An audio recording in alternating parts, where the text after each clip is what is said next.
We're going to place a sectional matrix band on 1/6 MO. So the first thing that we need to do is we need to get this little sectional. Do you notice the little notch in the top? The little notch always goes occlusally. So we're going to take this and we're going to place it onto the tooth in there with the notch towards the occlusal, in between the two teeth like that. I'm then going to take my wedge. Again, the wedge looks like a little ski and it comes up and it's away from the tissue. The wedge always gets placed from the lingual.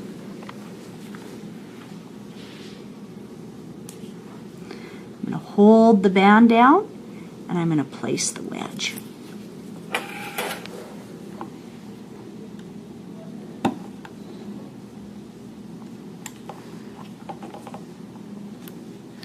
I want to make sure that my wedge comes out the buccal side.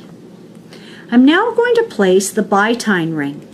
You'll notice that one of the rings has a little bit longer extensions than the other. It's really personal preference as to which one you use. I prefer the one with the longer extensions. We're going to take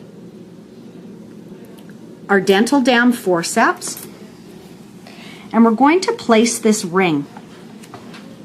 The ring needs to be placed between the wedge and the sectional.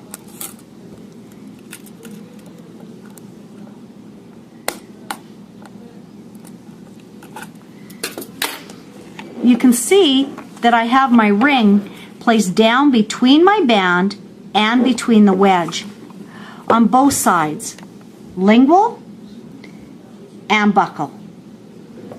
I'm then going to take my burnisher and I'm going to burnish my band against the adjacent tooth. To remove the sectional, I'm going to first remove my ring.